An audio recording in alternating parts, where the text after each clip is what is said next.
जय माता दी दोस्तों, तपोभूमि क्लासेस पर मैं अवधेश भदौरिया आप सभी का स्वागत करता हूं।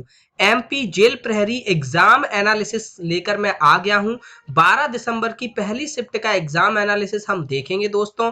जीएस के प्रश्न में आपको पहले ही पहली शिफ्ट के पूरे करा चुका हूं, 15 प्रश्न करा चुका हूं। कुछ प्रश्न और बचे हैं जो मैं इस लेक्चर में आपको बता दूंगा। इस लेक्चर में हम पहली शिफ्ट के गणित के सवाल, विज्ञान के सवाल और हिंदी के प्रश्न देखेंगे। दोस्तों अगर आपने अभी तक हमारा चैनल सब्सक्राइब नहीं किया है तो हमारे चैनल तपोभूमि क्लासेस को सब्सक्राइब जरूर कर लें। आपकी आगामी पुलिस परीक्षा, एसआई परीक्षा, हर परीक्षा के लिए हम आपकी बेहतरीन तैयारी करवाते हैं। इन सभी प्रश्नों के लिए मैं धन्यवाद देना चाहूंगा गौरव तिवारी जी का जो कि दमोह से हैं, सचिन तोमर जी जो कि मुरैना से हैं, रवि सोलंकी जी मंदसौर से और गौतम करौरिया जी जो कि मुरैना से। आप सभी लोगों का बहुत बहुत धन्यवाद कि आपने प्रश्न हमारे पास भेजे।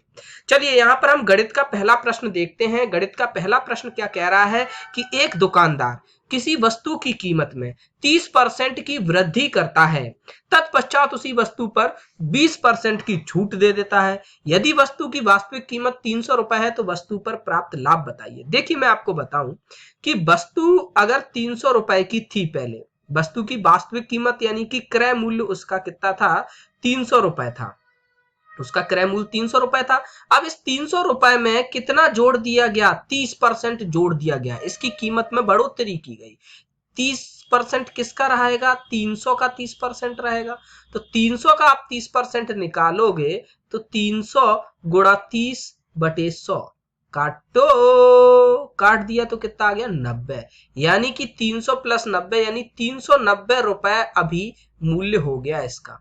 ठीक है, लेकिन वह 390 रुपए में नहीं बेच रहा है। वो कितने में बेच रहा है, इस 390 रुपए में वो 20% की छूट दे रहा है। 20% की छूट दे रहा है। अब चूंकि ये 20% है, ये कहां से काउंट होगा, ये 390 से काउंट होगा। तो 390 का 20% निकाल लो। ठीक है, तो 390 का 20% आपका 78 आ जाएगा। कितना आ जाएगा, 78 आ जाएगा। आप निकाल लीजिएगा। 10% 39 होगा तो 20% 78 हो जाएगा, जस्ट डबल। अब 390 में से 78 हम घटा देंगे तो हमको पता चल जाएगी कि वस्तु वास्तव में कितने रुपए में बेची गई। तो यहां से हमने घटाया तो हमको पता चल गया कि वस्तु 312 रुपए में बेची गई। तो बताइए 300 रुपए की वस्तु थी, 312 में बेची गई, तो कितने का लाभ हो गया, वास्तव में 12 रुपए का लाभ हो गया। वहां पर रुपए में ऑप्शन दिए थे, परसेंटेज में नहीं दिए थे। परसेंटेज में दिए जाते तो हम परसेंटेज से निकाल लेते। तो 12 रुपए वस्तु पर लाभ प्राप्त हुआ। बढ़ते हैं नेक्स्ट क्वेश्चन पे। अगला क्वेश्चन है हमारा, द्विघात समीकरण की घात क्या होती है। देखिए द्विघात बोल ही दिया गया है। घात का मतलब क्या होता है, कोई भी समीकरण लिखा हो उस पर जो सबसे बड़ी घात चढ़ी होती है उसको हम द्विघात, उसको हम उस समीकरण की घात कहते हैं। जैसे यहां पर ये लिखा है, ठीक है, यहां पर ये एक समीकरण लिखा हुआ है। तो इस समीकरण में पहले पद की घात 3 है, दूसरे पद की घात 2 है और इस पद की घात 0 है। तो हम इस पूरे समीकरण की घात 3 कहेंगे। हम कहेंगे इस समीकरण की घात 3 है। ऐसे ही जो द्विघात समीकरण होता है उसका नाम ही है द्विघात समीकरण, यानी कि जो बड़ी घात होती है वो 2 होती है। द्विघात समीकरण का आपका ये रूप होता है bx² plus cx plus c is equal to 0। तो ये पहला पद है, ये 2 घात है, इस पद की 1 घात है, इस पद की 0 घात है। तो इस पूरे समीकरण की घात 2 कही जाएगी। तो हमारा आंसर क्या हो जाएगा, द्विघात समीकरण की घात 2 होती है। बहुत ही सिंपल है, मैंने पहले भी आपको ऐसे सवाल समझाए हैं। अब देखते हैं ये तीसरे नंबर का सवाल करेंगे। 16 की घात 4 बराबर 64 है, तो 16 की घात x/2 प्लस 1 बराबर क्या होगा। देखो यहां पर ये 16 लिखा है, ये 64 लिखा है। पहला काम हमारा रहेगा दोनों तरफ बराबर घात है, बराबर आधार कर लेना, क्योंकि 16 का 64 से कंपैरिजन तो हम कर नहीं सकते। तो हमको पता है कि 16 4 की घात में आता है, तो 4 की घात 2 लिख सकते हैं हम 16 को, घात x हो गया, बराबर 64 को 4 की घात के रूप में लिखेंगे तो 4 की घात 3 लिख सकते हैं। लिख दिया, इतने में कोई दिक्कत नहीं। अब इसको सॉल्व करेंगे तो ये कितना आ जाएगा, 4 की घात 2x, 2 गुणा x हो जाएगा, 2 और x का गुणा हो जाता है यहाँ पे, बराबर 4 की घात 3। अब दोनों के आधार बराबर हो गए, और जैसे ही दोनों के आधार बराबर हो जाएंगे तो हम समझ जाएंगे, क्या समझ जाएंगे कि अब आधार बराबर है तो ये घातें भी आपस में बराबर होनी चाहिए। यानी कि 2x बराबर कितना होना चाहिए, 3 होना चाहिए। तो x की वैल्यू कितनी आ जाएगी, 3/2। अब चूंकि हमको x की वैल्यू पता चल गई है तो यहां पर हम पुट कर देंगे x की वैल्यू। तो ये कितना हो जाएगा 16 की घात x बटे 2 प्लस 1। ठीक है, इसको हम कैसे लिख सकते हैं? देखो एक चीज हमको पता है, क्या चीज पता है हमको, कि जैसे कि कहीं पे लिखा है a की घात c प्लस d, जैसे ये कहीं लिखा है a की घात c गुणा a की घात d। अगर गुणा है सेम आधार में तो वो घातें जुड़ जाती हैं, तो कहीं पर भी जुड़ी हुई घातें लिखी हो तो उनको हम इस तरीके से भी लिख सकते हैं, उल्टी तरीके से प्रयोग करेंगे तो ऐसे ही इसको लिख सकते हैं 16 की घात x बटे 2 इंटू 16 की घात 1, ऐसे लिख सकते हैं। अब ये देखो x बटे 2 की जगह 3 बटे 2 लिख देंगे तो 3 बटे 2 कितना हो जाएगा 3 बटे 4, 16 की घात 3 बटे 4 गुणा 16 की घात 1। अब ये देखो 16 को हम 2 की घात के रूप में कन्वर्ट कर लेते हैं तो हमारे लिए थोड़ा आसान हो जाएगा। 16 को हम लिख सकते हैं 16 बराबर 2 की घात 4। 16 को आप देखोगे अगर उसके आप फैक्टर निकालोगे तो 2 गुणा 2 गुणा 2 गुणा 2 आएगा 4 बार, तो 2 की घात 4 लिख सकते हैं। तो हमने यहाँ पे लिख दिया 2 की घात 4 पे होल घात कितनी हो गई 3 बटे 4 इंटू 16। तो हमारा कितना आंसर आ जाएगा, ये 4 से ये 4 कट जाएंगे तो 8, 2 की घात 3 यानी 8 गुणा 16, 8 64, 128। तो आंसर कितना आ जाएगा आपका 128 आ जाएगा। बिल्कुल सिंपल क्वेश्चन है, आप जब खुद से सॉल्व करोगे तो बिल्कुल तुरंत हो जाएगा। देखिए चौथा प्रश्न कितना सरल आया आपका, देखो यहाँ पे चौथा प्रश्न जो है आपका क्या है, यदि 3x बराबर 1875 है तो x की वैल्यू बतानी है। देखो 3x बराबर 1875 तो x बराबर क्या हो जाएगा 3 नीचे चला जाएगा, भाग देंगे तो 625 आंसर आ जाएगा। ठीक है, पांचवा प्रश्न है। पांचवा प्रश्न कुछ ऐसा आया था, पूरा सॉल्व करने के लिए नहीं आया था आपके में, पांचवा प्रश्न ये आया था कि यदि a बराबर √3 प्लस √3 प्लस √3 डैश अनंत तक है तो निम्न में से कौन सा ऑप्शन सही है। नीचे कुछ बीजीय व्यंजक दिए गए थे, ठीक है, तो कौन से बीजीय व्यंजक दिए गए होंगे मैं आपको बताता हूं। देखो हमको पता है कि ये कहां तक जा रहा है, अनंत तक जा रहा है। तो अगर इसमें मैं इतने इतने पोर्शन को देखूं, इतना इतना पोर्शन भी आपका ए के बराबर ही कहा जा सकता है।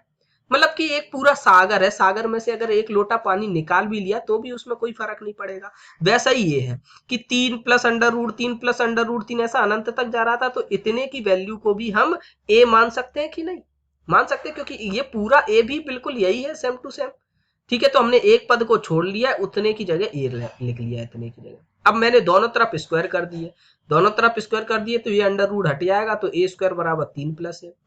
अब मैंने इसी को देखो पूरे को पक्षांतर इस साइड कर लिया तो एक इक्वेशन ये बन गई। हो सकता है ये वाली इक्वेशन आपके ऑप्शन में कहीं दी गई हो तो हम उस पर टिक कर देते हैं, या फिर ये 3 को उस तरफ कर दिया गया होगा तो हो सकता है ये वाली इक्वेशन आपके ऑप्शन में दी गई होगी, या फिर ए को कॉमन ले लिया गया होगा तो a × a - 1 बराबर 3 ये इक्वेशन दी गई होगी। इसमें ऐसा भी प्रश्न बोल सकते हैं, ए की वैल्यू भी पूछ सकते हैं, तो फिर हम क्या है कि धराचार का सूत्र लगाएंगे, वही है कि नहीं, और वहां से हम यहाँ पे ए का मान निकाल लेंगे। ठीक है, क्योंकि इसके गुणनखंड नहीं होंगे इस वाले सवाल के, इसलिए धराचार का फॉर्मूला ही लगाना पड़ेगा।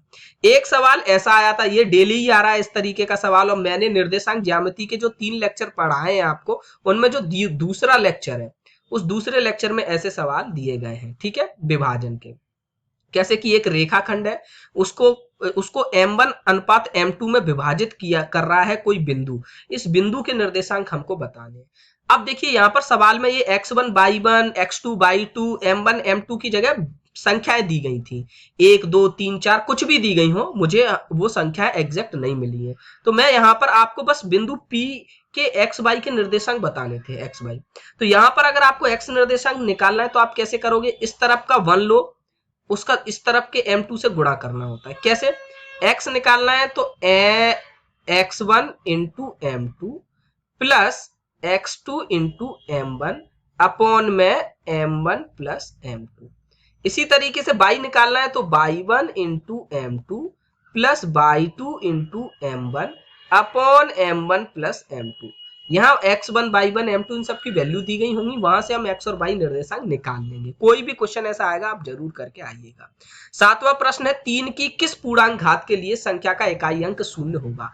देखिए पूर्णांक घात की बात कर रहे हैं, 3 की अब ये ऑप्शन दिए थे, अगर 3 की घात 1 रखोगे तो बराबर 3 हो जाएगा, 3 की घात 2 रखोगे तो 9 हो जाएगा, 3 की घात 10 भी रखोगे तो भी 3 गुणा 3 गुणा 3, 3 का 10 बार गुणा होगा। और 3 का गुणा आप कितनी भी बार कर लेना, इकाई अंक में कभी भी आपका जीरो नहीं आएगा। केवल क्या, वो 4 घातों बाद फिर से रिपीटेशन होने लगता है। पहले 3 की घात 3, फिर 3 की घात 2 का 9 हो जाएगा, 3 की घात 3 में इकाई अंक 7 हो जाएगा, 3 की घात 4 में 7 गुणा 3 81 यानी 1 हो जाएगा, और फिर से वही 3 9 आ जाएगा। तो 3 की पूर्णांक घातों के लिए इकाई अंक केवल 3 9 7 और 1 हो सकता है, इसके अलावा कोई नहीं होगा।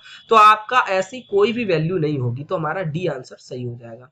एक प्रश्न था दशमलव की 3 संख्याओं का गुणा ऊपर था और बटे में फिर दशमलव की 3 संख्याओं का गुणा था, उनको आपस में हमको सॉल्व करना था। ठीक है, एक क्वेश्चन माध्य माध्यिका बहुलक को लेकर भी था, ये भी मैंने आपको एक 10 मिनट का लेक्चर में पूरा कंप्लीट करा चुका हूं। ठीक है, तो इतने प्रश्न हमको गणित के मिले। ठीक है, अब बढ़ते हम विज्ञान के प्रश्नों पर। देखिए, विज्ञान का प्रश्न आया था पहला, तो अम्ल क्षार परीक्षण किसके द्वारा किया जाता है, ऑप्शन थे उसमें बहुत सारे, तो उसमें आंसर था लिटमस पेपर से। अब आपको कमेंट में ये बताना है कि लाल से नीला जब लिटमस पेपर हो जाता है तो उसको क्या कहते हैं, और नीले से लाल लिटमस पेपर हो जाता है तो उसको क्या कहते हैं, अम्ल या क्षार, अम्ल या क्षार। ये आप चेक करिए, ढूंढिए कहीं से भी और बताइए, क्योंकि क्या है, ये आपके पेपर में आने वाला है, इसलिए मैं नहीं बता रहा हूं आपको, ताकि कम से कम आपको याद तो रहे। ठीक है, हीमोफीलिया बीमारी का कारण बताना है। हीमोफीलिया बीमारी को पैतृक रक्तस्राव या अधि रक्तस्राव भी हिंदी में बोलते हैं। इसका कारण आनुवांशिक होता है। ये आनुवांशिक, जैसे अगर पिताजी को है, बाबा जी को है, तो फिर बच्चे में आ जाती है। ज्यादातर ये पुरुषों में ही होती है। ठीक है, 95% ये पुरुषों में ही होती है हीमोफीलिया। अब तीसरा प्रश्न पूछा गया था कि MgCl2 में Mg व Cl की संयोजकता क्या है। देखिए, MgCl2 अगर आप देखेंगे, MgCl2 कैसे बनता है, Mg आपका क्या होता है, Mg डबल धनायन होता है, इसके बाहरी कक्ष में 2 इलेक्ट्रॉन होते हैं जिनको ये क्लोरीन को देने के लिए तैयार रहता है, और क्लोरीन के पास के 2 अणु थे, क्लोरीन के क्या होता है, क्लोरीन पे 1 ऋणायन होता है, तो क्लोरीन की संयोजकता -1 हो जाएगी और मैग्नीशियम की संयोजकता आपकी +2 हो जाएगी। तो ये इसकी +2, इसकी -1। ठीक है, गतिज ऊर्जा का फॉर्मूला पूछा था। ठीक है, स्थितिज ऊर्जा का भी फॉर्मूला आप लोग कमेंट में बताएंगे। ठीक है, गतिज ऊर्जा का ये फॉर्मूला होता है, अगर कोई वस्तु जिसका द्रव्यमान m है और वो v वेग से चल रही है, v चाल से चल रही है, v वेग से चल रही है, तो उसकी गतिज ऊर्जा 1/2 mv² होती है। चेचक रोग किस वायरस से फैलता है, ये प्रश्न पूछा गया था, तो वेरिकेला जोस्टर से फैलता है। बहुत सारे रोग हैं जिनको जो कि वायरस से होने वाले हैं, बैक्टीरिया से होने वाले हैं, उनके बारे में आप देख लीजिएगा। ठीक है, ब्लड का पीएच मान पूछा था, डेली किसी ना किसी का पीएच मान पूछा जा रहा है। जनरली ब्लड का पीएच मान 7.35 से 7.45 के बीच में पाया जाता है। अलग अलग लोगों का अलग अलग समय परिस्थितियों के हिसाब से ब्लड का पीएच अलग अलग हो सकता है। ठीक है, तो हम उसका एवरेज 7.4 आंसर लिखेंगे। अब देखिए, हिंदी के कुछ प्रश्न आए हैं, जैसे कि हाथी का पर्यायवाची पूछा गया, पर्यटन में समास पूछा गया, लंबोदर में समास पूछा गया, भूमिज्या किसका पर्यायवाची है, सीता जी का है जो भूमि से पैदा हुई हो। ठीक है, ये पूछा गया। प्रत्येक में का संधि विच्छेद पूछा गया। जीएस के कुछ क्वेश्चन जो कि मैं अपने उस लेक्चर में समाहित नहीं कर पाया था, उनमें से एक है एसबीआई का चेयरमैन पूछा गया था, जो कि दिनेश कुमार खारा जी हैं। बड़ौनी मेला कहाँ लगता है, ये पूछा गया। दतिया में लगता है। खमरिया ऑर्डिनेंस फैक्ट्री कहाँ है, ये आपकी जबलपुर में, यहाँ पर यही गोले ओले बारूद बनाई जाती है। ठीक है, ये भी आपसे पूछा गया था। तो उम्मीद है आपको ये लेक्चर पसंद आया होगा। अगर आपको इसकी पीडीएफ चाहिए तो आप हमारे टेलीग्राम में हमारा ग्रुप है तपोभूमि ब्रॉडकास्ट के नाम से, तपोभूमि ब्रॉडकास्ट, वहां पर आपको इसकी पीडीएफ फाइल भी मिल जाएगी। और अगर आपके पास क्वेश्चंस हैं तो आप क्वेश्चंस हमें इस नंबर पे भेज सकते हैं 8839449109। धन्यवाद। जय माता दी।